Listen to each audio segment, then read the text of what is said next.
Hi, beautiful souls, it's Edna. I'm here today with a deck comparison. I've recently acquired two collage decks, the Textured Tarot by McLoughlin from the UK and the Moonchild Tarot by Danielle Noel, who is a fellow Canadian from Gabriola Island in British Columbia. So I'm quite intrigued with these two decks. And they're both fairly new to me, so in getting to know them, I have found quite a few similarities in color, in just the way they read overall. And I have seen quite a few walkthroughs. I've seen lots of comments on Facebook and social media. Several concerns with some imperfections in the cards, some questionable choices with the collaging and so forth. So I thought the best thing rather than to do another walkthrough is to do a side-by-side. And so I will go through all 78 cards and we'll look at the whole deck side-by-side so that you can form your own impression if you have neither of the decks yet, which one you might like to acquire or not at all.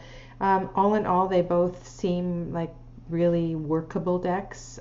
They are both quite feminine in nature, lots of female images, definitely a predominance of female energy throughout the decks. Oh, the other thing I want to say is that I had the intention of really amping up my YouTube channel, but I have been quite absent from social media. I have injured myself about a month ago and just haven't been feeling in the mood or feeling well enough to talk in front of the camera. So you can tell I look a little bit different, and I haven't been out walking my dog probably for 4 weeks now. So I'm starting to feel better, and I'm hoping to make a lot more movies and really start building my channel. And I really appreciate the few of you that have already followed me and made comments on some of my videos. So thank you. So without further ado, I will turn the camera and we can look at these two amazing decks. Okay, so let's start the side-by-side. We have the Textured Tarot on the left and the Moonchild on the right. And one of the reasons, this is quite a personal reason actually, was I wasn't really sure which deck I preferred. I do like the smaller size of the Textured Tarot for shuffling. But both decks have some really amazing cards, so this is going to be quite difficult. I'm going to place my favorite card to the side and then maybe do a count when we're done, and I'll let you know which one kind of is the winner. I'll separate into major arcana and then for each of the suits as well too. So as I said, you'll notice this is a smaller deck for the Textured Tarot. They both have the titles at the bottom. So the number for the Textured Tarot is, for most of them, it's in the nameplate, and the numbers for the Moonchild are at the top. So I am going to go through all of the cards. So I'll try to keep my comments to a minimum. You can enjoy the colors, the collage work, and just see which one really resonates for you.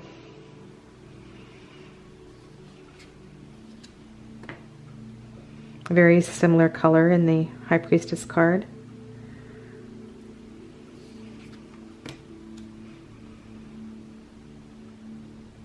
I know there was some question, it might have been Kelly Fitzgerald's video, about the 3 heads, wondering why there were 3 figures in the Empress card.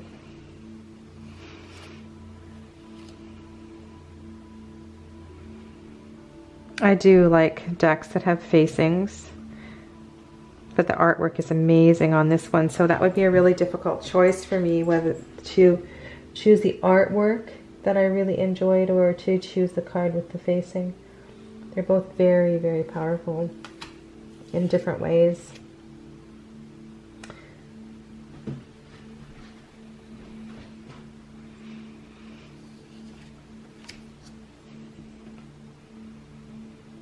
This is an easy one for me. I absolutely love the Lover's card in the Moonchild. The silhouette with the reflection in the water. This one is just a little too, I don't know, it's an awkward collage for me.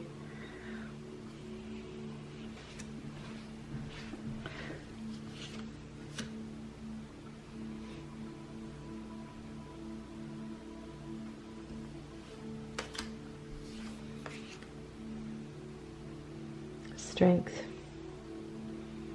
Both really beautiful cards.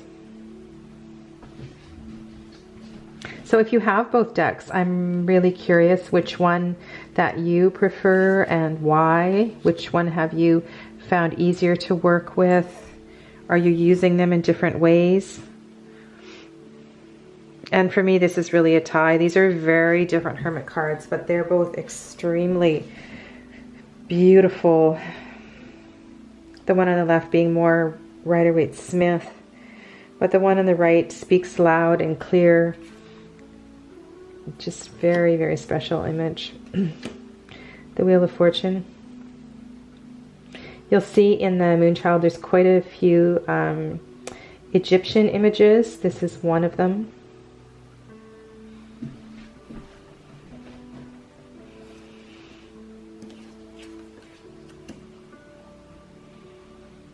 Justice.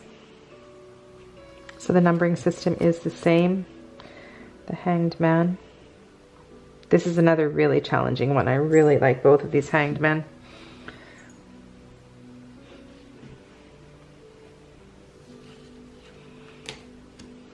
Death. The one on the right looks more like a transformation card, really embracing the end of a cycle.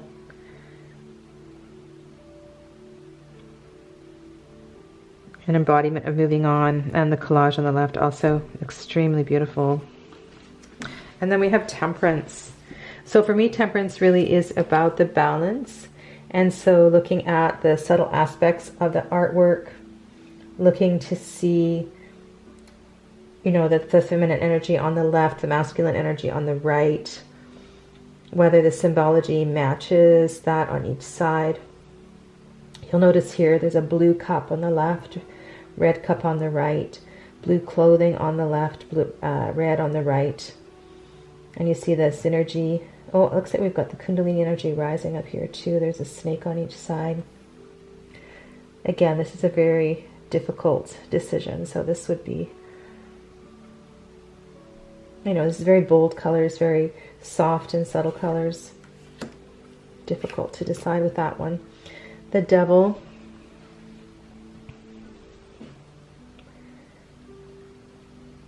This was a card, I think it was on For Love of Cards, that there was some concern that there is a, I don't know if you can see it, there is a line, and I think this is not, I think this is part of the collage. I don't think this was masked properly when the collage was put together, but there is a white line right here in the artwork. It's not a scratch on the card.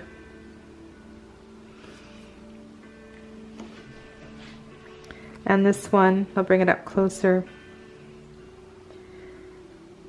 So whether the image on the back is a picture or it's a mirror, it's really up to your imagination.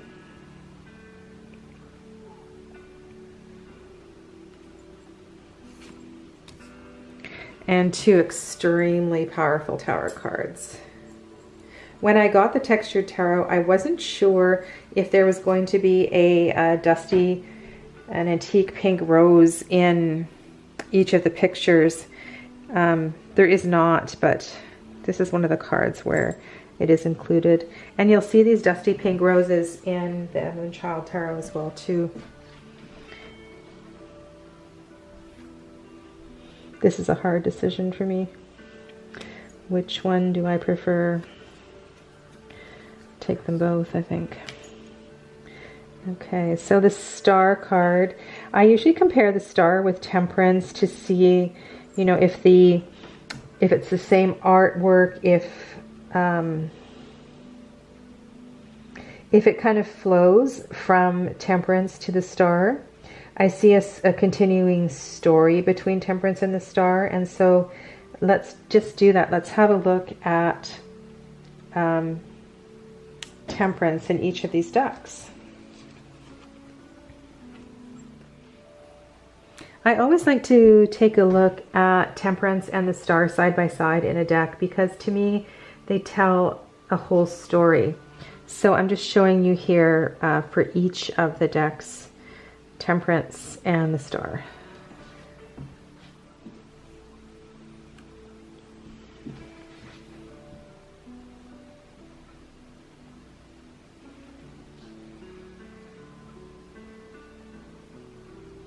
To me, the Star card could be easily confused with as the Moon card, even though she does have the water. All right, and then the Moon, sorry, sneak peek there of the Sun.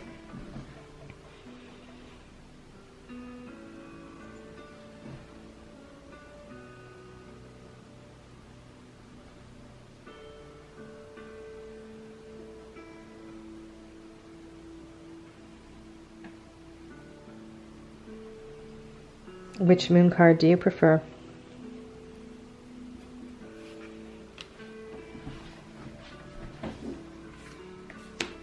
Two very joyful Sun cards. Interesting use of collage.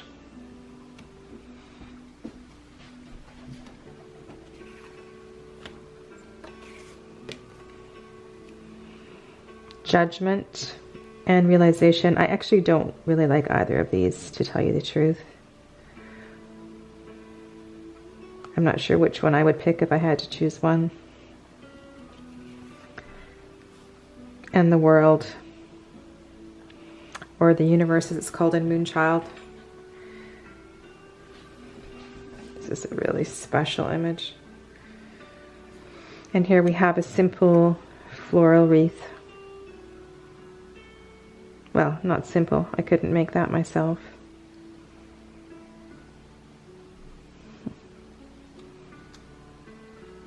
So there we have the major arcana. And then we'll move on to Wands. And I'll try to go through this a little more quickly. Very difficult for me to choose here. This almost looks like Japanese art in the Moonchild.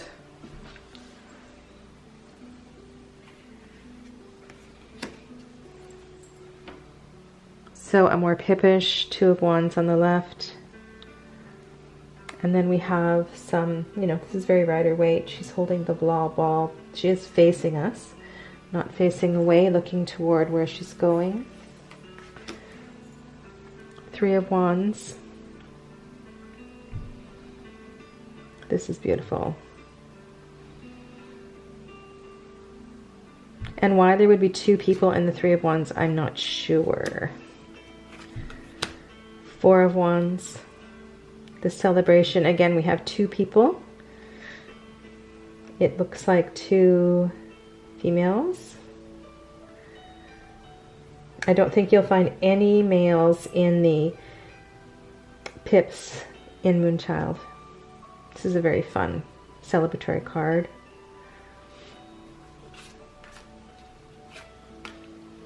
Five of Wands. Yeah, this is a card that some people did have a few questions for in Moonchild. I forget who it was. It said, somebody said, I think it might have been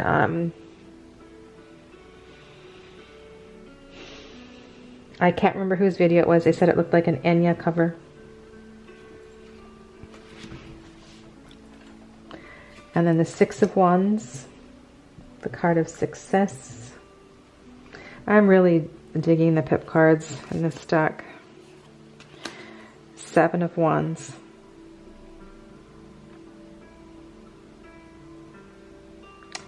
So the card of defense, the card of standing your own ground.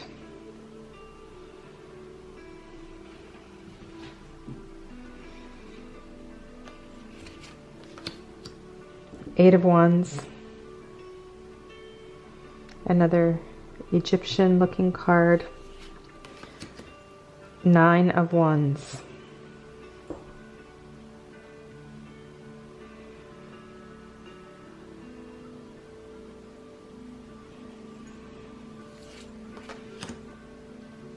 10.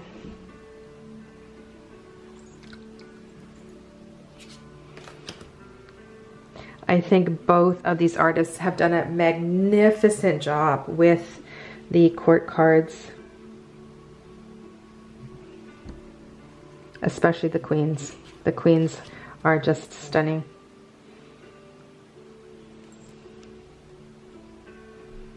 Knight of Wands.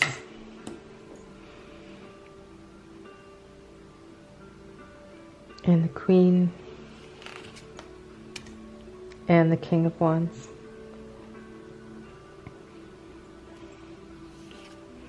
And then moving on to the Cups. Beautiful Ace of Cups in both of these.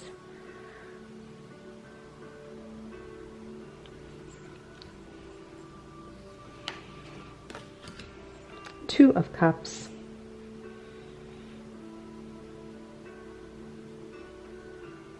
To me, neither of these cards really does it. And this is really only the second card, other than Judgment, that I don't really care for. Three of Cups. These are both kind of meh for me as well too. There's so many amazing Three of Cup cards out there. She makes me laugh. It's a little bit like, reminds me of the Four of Cups in the Wheel of the Year Tarot. We've all been there. Five of Cups.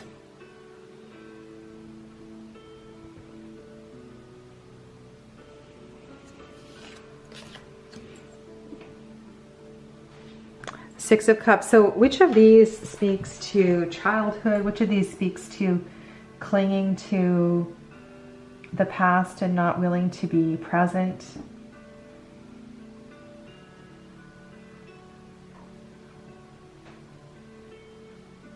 I don't know if either of these really do it for me. I mean, I can work with either of them.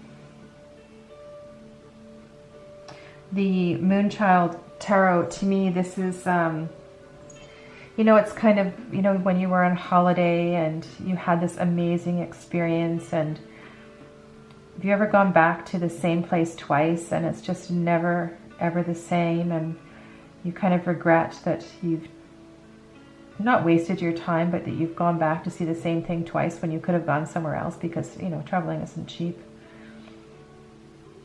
Kind of has that feeling for me rather than the childhood nostalgia feeling.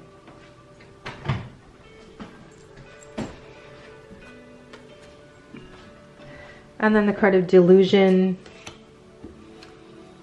Decisions. This House of Cards is kind of cool.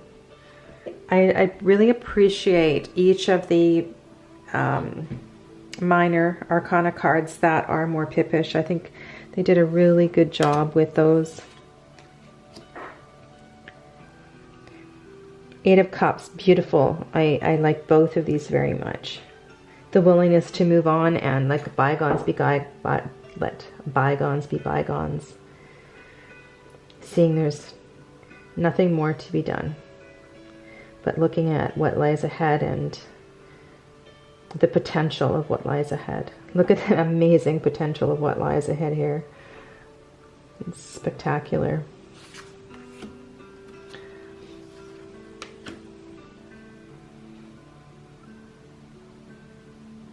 Perhaps the Wish card. Also the card of, I think it's in the Osho Zen Tarot, it's called Laziness. So, you know, once abundance is manifested, then what do we do with all that we have? We take time to enjoy, but it's important to get up again and create and move and share, of course. Cat's pretty special. And then the Ten of Cups. These are both beautiful.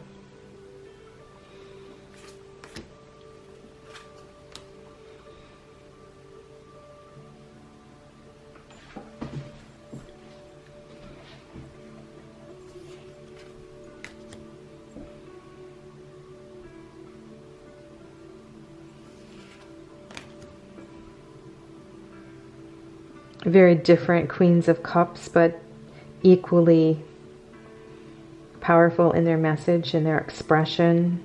Lots of emotion, lots of experience. I love this Rasty guy here. The expression on his face. Can you see his face?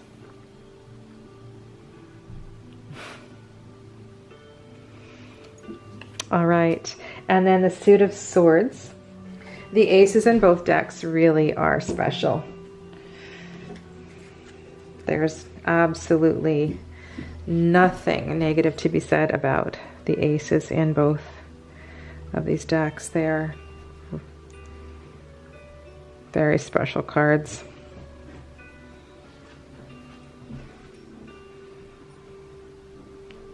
So have you done many readings with these decks, and how is it going for you? Please, in the comments below, please let me know.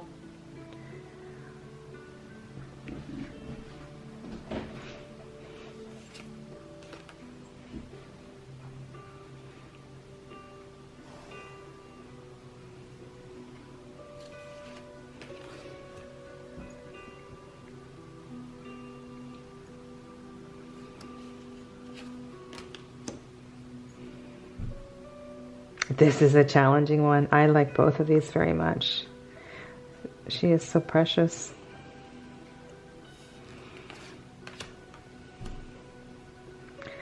Five of Swords. Looks like the fox got duped here.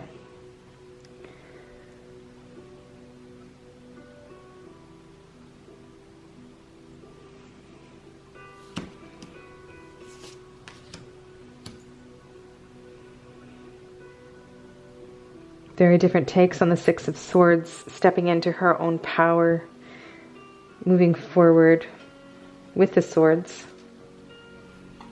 and leaving something quite powerful behind. The standing stones are still standing.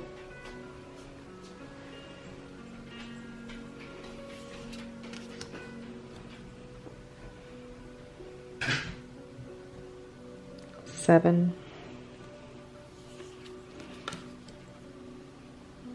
I love the veil on this one. It's really, this is a beautiful Eight of Swords. And this one, can you see the barbed wire cutting into her legs?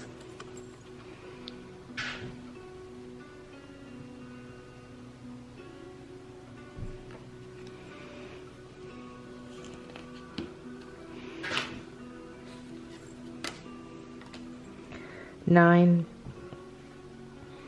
This is like when I saw the first walkthroughs of the textured tarot, I really like this take of the Nine of Swords, the shadow, whatever this shadow of a plant is perhaps, or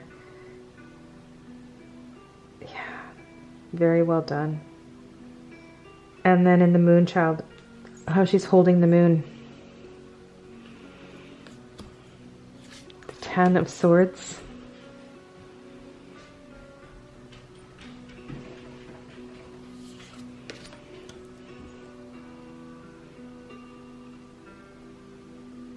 These pages are kind of meh compared to the queens anyway.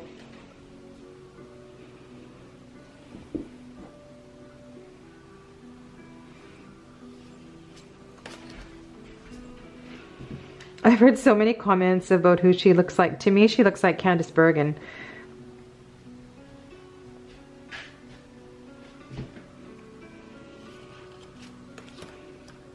And the King. And then the final suit, we have the Ace of Pentacles. Sorry, that's my dog scratching at the door wanting to go out.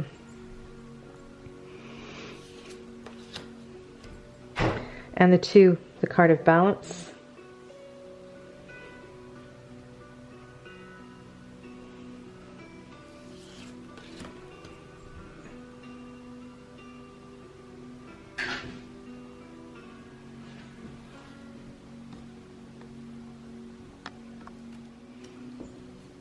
Four.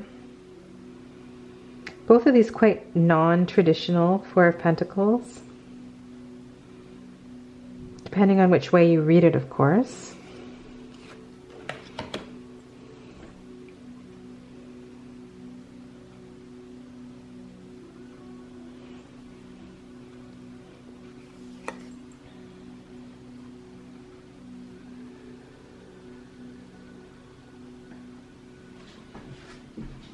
This is a tricky one for me to decide which one would be easier to read with, which one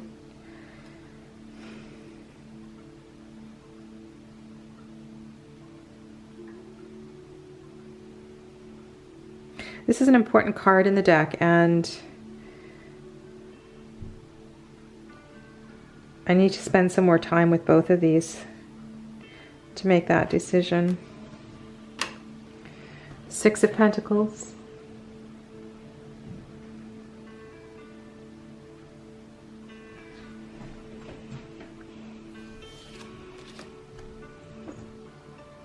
Seven. There's been a lot of comments on this card. I just don't need to repeat what has already been said all over the internet. Eight of Pentacles.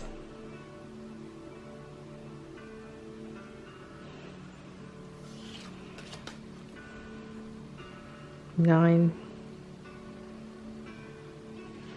In their own way, each of these cards is really special. I love the way that she's dancing, celebrating all of her hard work. This is a bit decadent, standing in her jewel box with all her treasures. But a very fun take on the Nine of Pentacles, Ten of Pentacles.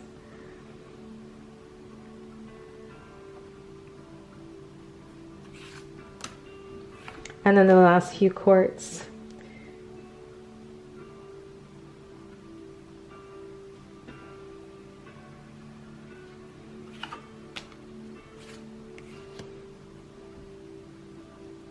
I like both of these knights.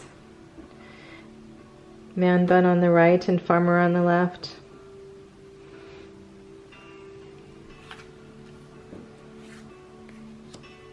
And I absolutely cannot choose a favorite with this for very, very different reasons. But the Queen of Pentacles on the right is just so elegantly adorned. So beautiful. With her material wealth displayed, and the Queen of Pentacles on the left is just absolutely one with her clay, nature. These are amazing cards. So hats off to both of the artists for the Queen of Pentacles. Truly amazing. And then the King. This King is a bit young for me in the Moonchild. I do like this dude on the left. He's got a lot of character. So that is the 78 cards. There are a few extra cards in the Moonchild, which I'm not going to show because that wasn't the purpose of this deck. So I'm just going to turn the camera back around and just kind of summarize what we've gone through. So let's look at a couple of other things that might help make a decision if you're choosing one deck over the other. The Textured Tarot comes with a simple tuck box, quite nice quality paper. The Moonchild comes with a beautiful, very elaborate box. So there is embossing on the side. I don't know if you can see the silver gilding. Beautiful inside of the box.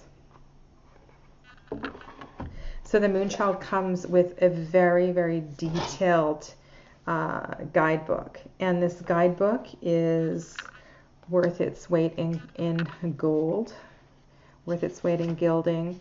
It has a lot of really interesting details about the tarot.